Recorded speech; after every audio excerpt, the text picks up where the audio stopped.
오늘 본문은 부활하신 예수님께서 이제 승천하시기 직전에 하신 말씀입니다. 6절에 보시면 승천하기 직전에 사람들이 물었습니다. 주께서 이스라엘 나라를 회복하심이 이때니까. 제자들의 관심은 지금 부활하신 예수님, 사망 권세를 깨뜨리신 이 엄청난 권능으로 완전히 새로운 시대를 열 것이다, 이 기대가 있었는데, 그 새로운 시대를 여는 핵심이 뭐라고 생각한 겁니까? 뭘 회복한다고요? 이스라엘 나라를 회복하는 것. 그게 부활하신 주님이 하실 일의 핵심이라고 생각한 겁니다. 그래서 묻는 거죠. 언제 이스라엘 나라를 회복시킬 계획이십니까?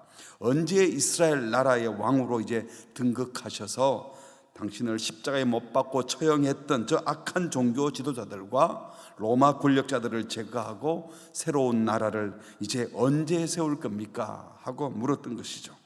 그때 예수님이 대답하시기를 7절에 때와 시기는 아버지께서 자기 권한에 두셨으니 너희가 알 바가 아니요. 예수님께서 대번에 이스라엘 나라 회복 그딴 소리 하지 마라 이렇게 말씀하지 않고, 그런 일정들은 하나님 아버지께서 하나님의 때에 하나님의 계획에 있는 것이니 그대로 될 것이고, 너희들은 그런 일에 신경 쓸 필요가 없다, 그런 생각은 접고 너희들이 정말 해야 할 일이 있는데 그것은 하고 말씀하신 것이 우리가 암송하는 말씀이죠. 다시 한번 할까요? 시작. 오직 성령이 너희에게 임하시면 너희가 권능을 받고 예루살렘과 온 유대와 사마리아와 땅끝까지 이르러 내 증인이 되리라 하시니라. 아멘. 예수님의 대위임령의 핵심은 유대 땅의 경계를 넘어 이스라엘의 민족의 경계를 넘어 사마리아 사람까지 땅끝까지 모든 민족 모든 열방에게 가서 내 증인이 되라 하신 겁니다. 세상에 보냄을 받은 예수의 정의는 지역의 경계, 혈통과 민족의 경계를 넘어서 온 세계와 열방을 품는 자, 세계를 품은 자가 되어야 한다는 말씀인 겁니다. 마가복음 16장에도 보면 같은 시기에 하신 말씀을 이렇게 기록하셨어요. 또 이르시되 너희는 어디에 다니며 라고 그랬죠? 온 천하에 다니며. 영어 성경에 보면 Go into all the world, 온 세상에 다니며 만민에게 복음을 전파하라. 이게 만민에게, 영어 성경은 to all creation, to every creature, 그러니까 모든 피조 세계에 이렇게 되어 있어요. 그러니까 복음을 증거해야 될 대상이 한 민족이 아니라 만민, 온 창조 세계 모든 피조물들에게, 모든 사람들에게 복음을 전하라는 겁니다. 복음을 들어야 할 대상이 어느 특정 지역, 특정 나라, 특정 민족이 아니라 전 세계 모든 민족, 모든 피조물이기 때문입니다. 그래서 마태복음 28장에서도 우리가 많이 암송하죠. 그러므로 너희는 가서 누구를 제자로 삼으라 그럽니까? 모든 민족을 제자로 삼아라. 그리고 누가복음 24장에도 같은 말씀이 나와요. 그의 이름으로 죄사함을 받게 하는 회개가 예루살렘에서 시작하여 어디에 전파된다고요? 모든 족속에게 전파될 것이 기록되었다. 예수님의 공생의 사역도 자세히 살펴보면 그의 모든 사역이 사람들이 이미 그어두었던 어떤 경계선을 허무는 것이었습니다. 내 이웃이 누굽니까? 라고 질문했던 사람에게 예수님이 선한 사마리아인의 비유를 들어서 우리가 사랑해야 될 이웃이 유대인만이 아니라 사마리아 사람을 포함한 모든 이방인도 이웃이다 라는 것을 선포하셨죠.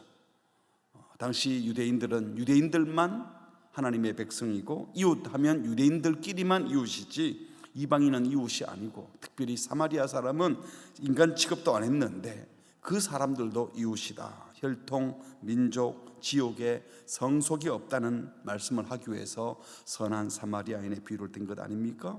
손대면 부정해진다고 하여 멀리했던 나병 환자, 혈우병에 걸린 여인, 죽은 야이로의 딸 시체죠. 손대시면서 예수님이 더러워진 것이 아니라 주님이 손댈 수 없을 만큼 불결한 자는 없다, 주님이 품어내지 못할 만큼 부정한 인생은 없다라고 말씀하신 것입니다. 의식법으로 또 육체의 질병이나 상태에 따른 성숙의 구별은 더 이상 없어진다는 겁니다. 왜?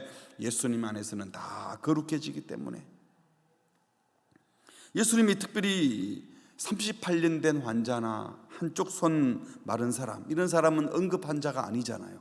근데 굳이 이런 사람들을 안식일 날 치유하셨습니다. 다른 환자들은 평일에 고치시고 나중에 해도 될 것 같은 38년이나 계속 누워있었던 환자면 굳이 급할 일도 없는데, 한 손 마른 사람, 이건 뭐 좀 불편한 정도이지 응급 환자가 아니잖아요. 그런데 마가복음 본문에 보면 안식일 날 연달아서 2 안식일을 거쳐서 고치셨어요. 이제 그런 날짜에도 성속의 구별이 없다는 거죠. 그리고 복음서에 보면 예수님께서 믿음을 칭찬한 사람들이 나오는데, 베드로나 유대인들, 예수님의 제자들은 다 꾸지람 들었어요. 그런데 칭찬받은 사람은 내가 이만한 믿음을 본 사람이 없다라고 했던 자들은 종교 지도자가 아닌 부하의 병을 고쳐주셨던 로마 백부장이었고요, 십자가상에서 예수를 하나님의 아들이라고 고백했던 이방인 로마 백부장의 믿음을 칭찬했습니다. 뿐만 아니라 예수님이 주로 식탁 교제를 나누셨던 사람들이 누굽니까? 그 당시 경건하다, 거룩하다는 사람이 아니라 창녀, 세리, 남편 5 있었던 여자, 당시 사회에서 버림받고 함께 밥 먹기 싫어했던 그 사람들과 함께 식탁의 교제를 나누면서 그들 다 내 이웃이다, 이 경계를 허무는 거죠. 그 예수님께서 이제 십자가에 죽으시고 부활하신 이후에 십자가 죽기 전부터 계속 민족의 경계를 넘어서고 성속의 경계를 넘어서고 안식일이 비안식일이 경계를 넘어서고 모든 경계를 넘어서던 그 주님께서 구원의 복음, 생명의 복음, 부활의 복음은 아무 경계 없이 모든 피조물들에게, 모든 민족, 모든 족속에게 땅끝까지 가서 내 증인이 되어야 한다고 말씀하신 겁니다. 그럼에도 불구하고 예수님이 성천하신 이후에 이 지상명령, 온 천하에 다니며 만민에게 복음을 전하라, 땅끝까지 이르러 내 증인이 되라, 모든 민족을 제자로 삼으라, 이 대위임령을 받은 제자들이 예수님의 말씀 그대로 민족의 구분 없이, 성속의 구분 없이, 율법 안팎 상관없이 모두를 똑같이 대하며 똑같이 사랑하는 것이 쉽지 않았습니다. 수백 년간 뼛속 깊이 선민의식, 선민우월 사상에 사로잡혀 있었던 그들, 율법주의에 빠져서 형식적으로 지켰던 그들이 그런 것을 허무는 것이 너무나 어려웠습니다. 그들이 예수님의 말씀을 듣고 받아들이고 그들에게 이 십자가의 부활의 복음, 예수님을 증거하는 것이 결코 쉽지 않았습니다. 그래서 성령 강림 이후에 예수의 부활을 증거하다가 스데반의 일로 환란이 일어나서 사람들이 흩어지게 되었어요. 그래서 예루살렘을 벗어나서 유대, 사마리아, 베니게, 구브로, 안디옥까지 갔는데 사도행전 11장 19절에 보면요, 흩어져서 이방 땅에 갔지만 그곳에 가서도 이방인에게 복음을 전하지 않고 거기 가서도 회당에 있는 유대인들에게만 말씀을 전할세, 이렇게 나와요. 흩어졌음에도 불구하고, 강제로 흩었는데도 그곳에 가서도 유대인에게만 복음을 전하셨어요. 이방인과 접촉하는 것 자체가 범죄로 느껴졌어요. 거룩함을 잃는다고 생각했어요. 그러나 성령께서는 이 복음이 사마리아 사람을 포함하여 모든 이방 사람 열방에 가야 한다는 것을 보여주시기 위해서 욥바에서 기도하고 있던 베드로 사도에게 환상을 하나 보여주셨죠. 큰 보자기가 위에서 내려옵니다. 내 귀에 매여서 하늘로서 내려왔는데 그 안에는 딱 보니까 구약 율법에 레위기에 부정하다 하면서 금하여 먹을 수 없다고 하는 4발 가진 것, 들짐승, 기는 것, 공중에 나는 것들, 이런 것들이 가득 들어있었어요. 환상이죠. 그런데 하늘로부터 음성이 들어옵니다. 베드로야 일어나 잡아 먹으라. 그러니까 베드로는 아는 상식대로 주님, 그럴 수 없지요. 제가 레위기의 법대로 속되거나 깨끗하지 아니한 것 제가 지금까지도 먹지 않았고 앞으로도 먹을 수 없고 지금도 먹을 수 없습니다. 다시 음성이 들려옵니다. 내가 깨끗하게 한 것을 네가 속되게 하지 말라. 다시 또 들려옵니다. 하나님이 깨끗하게 한 것을 네가 속되게 하지 말라. 3번이나 반복해서 먹어도 된다고 말씀하신 것은 확실한 강조인 거죠. 그 직후에 누가 녹화하는 소리가 들렸어요. 이방인 백부장인 고넬료가 보낸 사람 둘, 그러니까 이방 사람들 2명이 베드로를 찾아와서 우리 대장님이 오시라고 합니다. 누가? 로마 백부장이 자기를 찾는다는 거예요. 그때 성령님께서 말씀해 주시는 겁니다. 의심하지 말고 따라가라. 거기서 고넬료라는 사람을 만날 터인데 내가 준비시킨 사람이다. 거기에서 고넬료는 하나님께서 제게 말씀하셔서 당신을 모시라 하여 사람을 보냈습니다 하면서 사도행전 10장 33절에 보면요, 내가 곧 당신에게 사람을 보내셨는데 오셨으니 잘하였나이다. 이제 우리는 같이 읽읍시다. 주께서 당신에게 명하신 모든 것을 듣고자 하여 다 하나님 앞에 있나이다. 베드로를 두고 하나님의 말씀을 듣기 위해서 와 있습니다라고 이방인들이 말을 하는 거예요. 베드로가 처음으로 집안에서 이방 사람과 접촉하여 대화하는 겁니다. 이 상황이 베드로가 깨닫게 된 겁니다. 34절에 참으로 하나님은 사람의 외모를 보지 않으시고, 이 말은 혈통 민족 같은 거 안 보시고 각 나라 중 이방인이라 할지라도 하나님을 경외하며 의를 행하는 사람은 다 받으시는 줄을 깨달았다라고 고백했습니다. 베드로의 말씀을 듣고 그 현장에서 이방인들에게도 유대인들에게 임하였던 똑같은 성령이 임하셔서 방언을 말하고 하나님을 찬양하는 것을 베드로가 눈으로 확인하였습니다. 베드로가 본 환상에서 하나님이 깨끗하게 하셨는데 율법의 전통을 따라 더럽다고 거부하지 말라 하신 것이 바로 이제 하나님께서 사마리아와 땅끝까지 모든 민족들이 복음 안에서 정결해지게 하시고 천국 백성이 될 수 있게 하셨는데 너희들이 그 경계를 허물어야 된다라는 것을 확정지어준 사건이었습니다. 그렇습니다. 우리가 믿는 하나님은 지역신이 아니에요. 유대인들만의 신이 아니라고요. 한 지방, 한 나라의 신이 아닙니다. 우리가 믿는 하나님은 온 우주의 하나님이신 줄 믿습니다. 예수님을 통한 하나님의 구원은 모든 열방에 미치고 예수님 안에서 구원받은 성도, 예수님을 자신의 구주로 왕으로 모신 성도는 이 땅 어느 도시 어느 나라의 국민이기도 하지만 그들은 다 소속이 하늘나라 천국 시민인 것입니다. 이 예수의 정인인 성도는 자기의 신분을 분명히 해야 됩니다. 어떻게?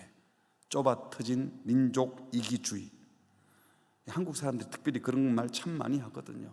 유대인과 우리를 비교해서 유대인만큼 우리 다 우수한 민족이라고 굉장히 많이 증명하잖아요. 태생이 다른 것처럼 유대인이 그런 게 잘못됐다고 말하는 기독교인들마저도 자꾸 유대인들이 아주 우수하다. 그런데 한국인도 그거에 못지않게 우수하다. 그걸 강조하면서 여러분 그렇게 해서 선교를 어떻게 할 수 있겠어요? 우리 편, 우리 것만 따주시는 이 국수주의, 민족주의, 그리스도인들은 이거 버려야 됩니다. 대한민국 사람이 대한민국을 사랑해야죠. 왜? 하나님이 우리나라 태어나게 하시고 여기서 살게 하신 이 민족 우리가 당연히 사랑해야 되죠. 바울도 그런 차원에서 유대인을 사랑했어요. 그러나 우리는 우리 민족만 사랑하면 안 되는 거죠. 바울이 유대인만 사랑했으면 왜 세계 선교를 떠났겠습니까? 우리는 세계 시민이 되어야 합니다. 세계 시민을 넘어서 천국 시민이 되어야 합니다. 여러분 우리가 선교 기도회를 정기적으로 하고 선교사를 타 지역에 파송하고 하는 것들은 우리가 그 세계를 품고 있다는 것입니다. 세계를 품은 정인, 어떤 신앙의 자세를 가져야 되겠습니까? 2가지로 짧게 말씀드리면, 첫 번째로 영어 성경에 영어로 표현하면 딱 와닿아요. 세속에 물든 크리스찬, 월드리 크리스찬, 세속적 크리스찬이 아니라 세계적 크리스찬, 월드 크리스찬. 와닿지 않습니까? 세속적인 사람이 아니라 세계적인 사람. 천국 없는 세상 사람들에게 이 세상은요, 자기 욕구를 채워서 최대의 만족을 누리며 살아야 될, 그래서 이 세상은 정복해야 될 현장이에요. 그래서 이 세상에 최대한 많이 내가 취해서 내가 누려야 돼. 그래서 성도는 이 세상은 정복할 대상이 아니고 하나님의 통치가 임하게 하도록 사역할 현장이에요. 정복 현장이 아니라 뭐라고요? 사역할 현장.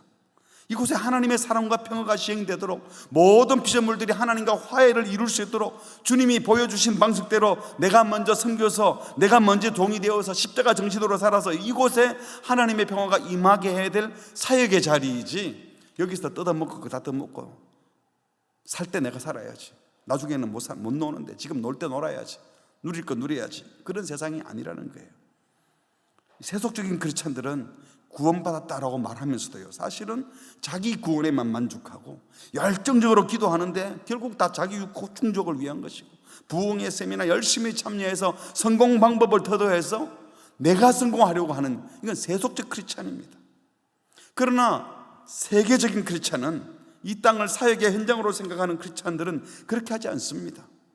나의 피로, 내 민족의 축복, 이게 초점이 아니라 어떻게 하면 나를 통하여 하나님의 영광을 받으시고 나를 통하여 하나님의 통치가 이 땅에 임해서 하나님이 기뻐하는 세상이 될까, 나를 이곳에 살기 위해서는 이곳에서 평화를 만들어야 되지만 우리는 결국은 온 세상을 평화롭게 하는 일들에 쓰임받아야 되는 거예요. 그래서 세계적인 크리스찬은 자기 중심적인 사고에서 벗어나 타인 중심적 사고로 계속 바꾸어 가야 됩니다. 죄인의 본성은 세속적입니다. 자기 중심적입니다.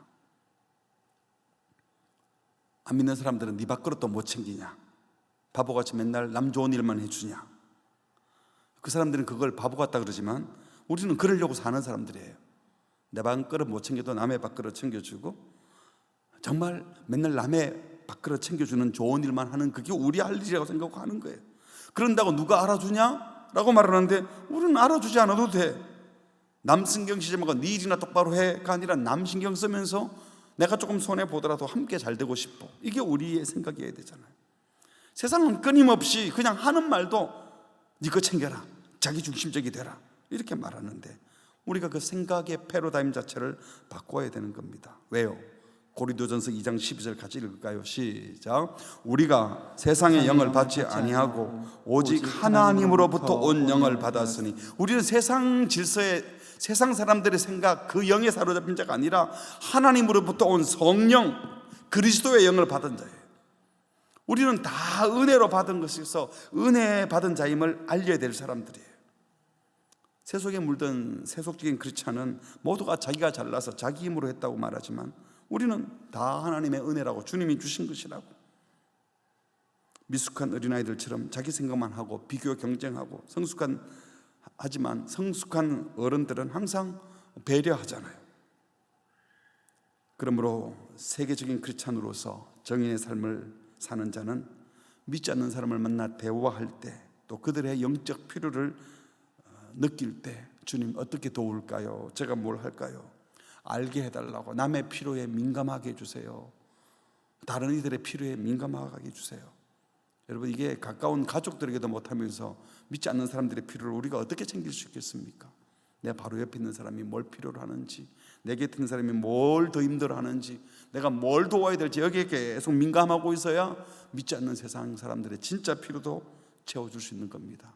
우리가 그런 기도를 해야 되는 겁니다. 바울의 고백처럼 고린도전서 10장 33절 같이 합니다. 시작. 나와 같이 모든 일에 모든 사람을 기쁘게 하여 자기의 유익을 구하지 아니하고 많은 사람의 유익을 구하여 그들로 구원을 받게 하라. 선교한다는 것은 세계적인 크리스찬이 되는 것인데, 참 어떨 때는 선교사님들의 얘기를 가끔씩 들어보면 선교사님들이 선교하다가 그만두고 포기하고 돌아오는 1순위가 선교사님들과의 관계의 문제가 들어져서래요. 그 조사해 보면 그 안에서 선교 사역을 하면서 경쟁하고 서로 험담하고 이것 때문에 상처받아서 그 관계가 틀어져서 도저히 못 있겠다, 또 집을 옮겼는데 거기서 또 힘들어 옮기고, 그게 제일 많다 그래요. 너무 아이러니하지 않습니까? 이타적인 마음을 먹고 남의 필요를 채워주러 간 사람들이, 그 일하는 사람들끼리 모여서 서로 싸운대. 참 안타까운 일이죠. 그런데 우리가 선교사님들 비난할 일이 없어요.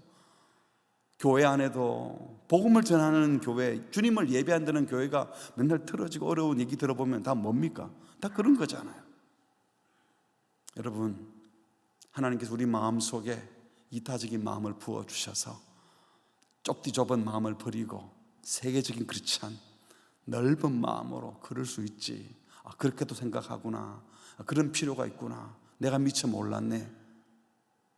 세대별로, 문화별로, 취미별로 내가 가진 것에 집착하지 마시고 마음을 완전히 여는 우리 모두가 되기를 주의 이름으로 축복합니다. 두 번째로, 지역적 사고에서 벗어나 세계를 품으며 사고해야 됩니다. 예수님의 정인 천국 백성은 온 세상 모든 사람들을 천국에서 만날 거예요. 우리가 방언을 한다, 방언의 은사를 통해서 복음이 증거되었잖아요. 못 알아듣는 말을 알아듣게 했어요. 여기서는 언어가 다르고 그래도 천국 가면 다 알아들을 텐데 다 만날 사람들이에요. 요한계시록 7장 9절에 보니까 이 일 후에 내가 보니 각 나라와 족속과 백성과 방언에서, 이 말은 수많은 족속, 수많은 백성, 수많은 언어들을 쓰는 사람들에서 아무도 능히 셀 수 없는 큰 무리가 나와 흰 옷을 입고 손에 종려가지를 들고 보좌 앞과 어린 양 앞에 서서, 같이 읽읍시다. 시작. 큰 소리로 외쳐 이르되 구원하심이 보좌에 앉으신 우리 하나님과 어린 양에게 있도다. 아멘. 천국에 가면 모든 나라, 모든 족속, 모든 백성, 모든 빵은 다 함께 한 목소리로 똑같이 어린 양 예수님을 찬양하게 됩니다. 똑같이 하나님께 경배하게 될 거예요. 그래서 다 통할 거예요. 하나님은 세계적인 분, 우주적인 분, 하나님은 나 하나를 보시면서 동시에 전 세계를 생각하시는 분이 우리 하나님이십니다. 그러면 우리도 하나님을 닮아서 한 영혼도 바라보면서도 또 전 세계를 같이 볼 수 있는, 세상 모든 사람들이 하나님을 아버지라 부르는 한 가족인 것을 기억하고 그 마음을 가지시기를 바랍니다. 사도행전 17장 26절 같이 읽어볼까요? 시작. 인류의 모든 족속을 한 혈통으로 만드사 온 땅에 살게 하시고, 거기까지요. 모든 족속이 한 혈통, 한 민족, 한 가족이라는 겁니다. 그러므로 하나님께서는 이스라엘만, 대한민국만 특별히 사랑하신다고 말씀하신 적 없어요. 하나님이 우리 대한민국을 정말 많이 사랑하지 우리 대한민국만 특별히 사랑하지 않아요. 어려운 민족을 더 사랑하겠죠. 너무 잘났으면 뭐 더 사랑을 더 받을 이유가 뭐가 있겠어요.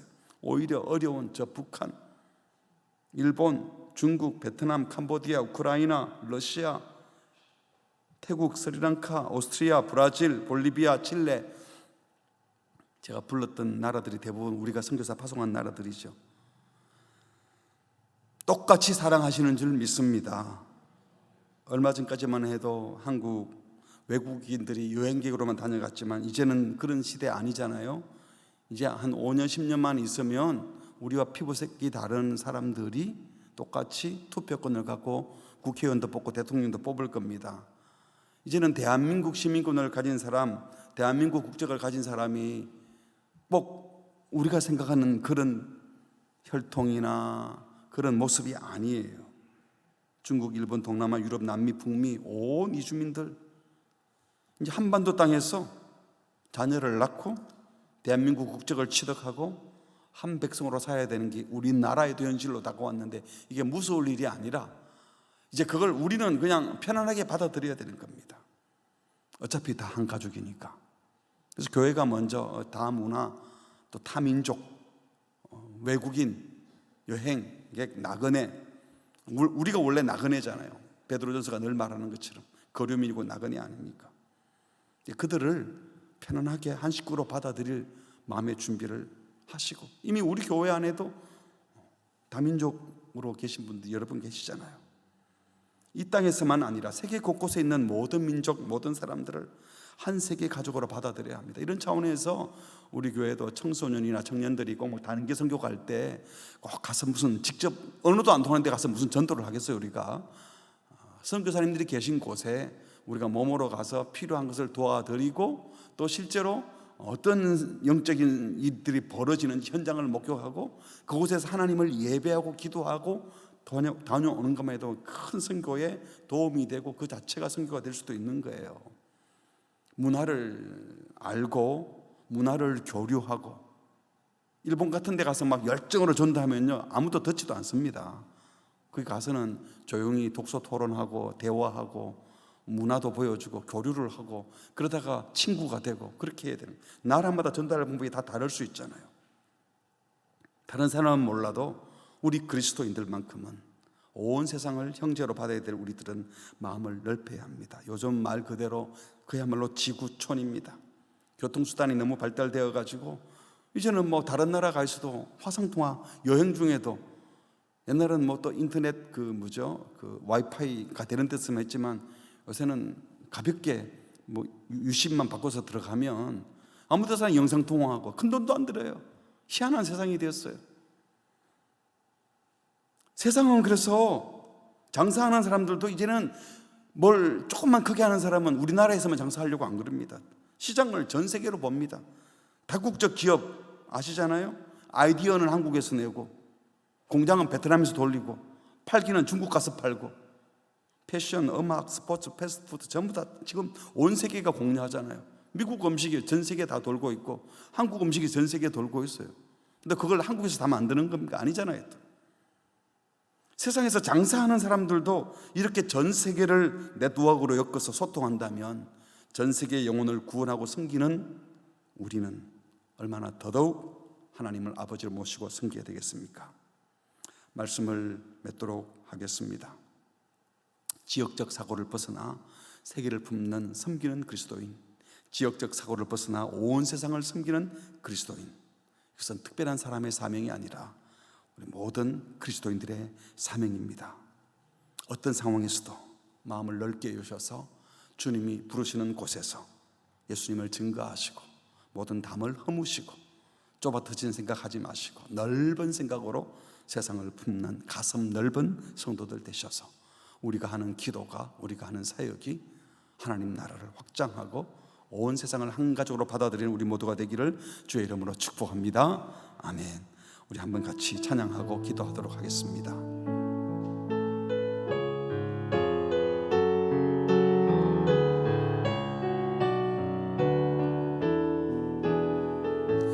민족 가운데 빛이 되리라.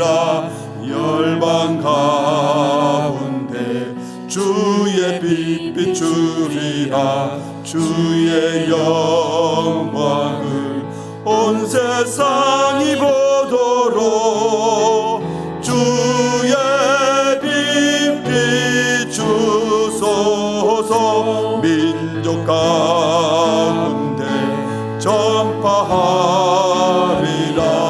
열방 가운데 생명을 전하리라. 주의 구원을 온 세상이 알도록 주 사랑 알리소서. 민족 가운데 치료하소서. 열방 가운데 주여 치료하소서. 주의 능력을 온 세상이 알도록 주여 치료하소서. 민족 중에서 찬양하리라. 열방 중에서 기뻐 찬양하리라. 주 찬양 소리 온 세상 울리도록 찬양하게 하소서.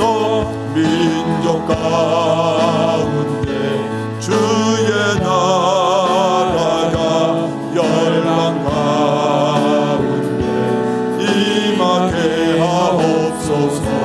예수 우리 주 온 세상이 알도록 이 땅에 임하소서. 우리 같이 기도하겠습니다. 선교한다고 하는 것은 세속적인 사람이 되는 것이 아니라 온 세상을 하나님의 나라로 받아내는 것입니다. 세계적인 크리스찬이 되게 하여 주시옵소서. 지역적 사고에서 벗어나 온 세계를 품는 사고를 하게 하여 주시옵소서. 하나님이 찾으시는 모든 영혼들 한 사람이라도 더 구원하게 하여 보냄받은 증인의 사명을 감당하게 하여 열방으로 기꺼이 나아가는 자들 되게 하여 주시옵소서. 주신 말씀 생각하며 합심해서 같이 기도하시겠습니다.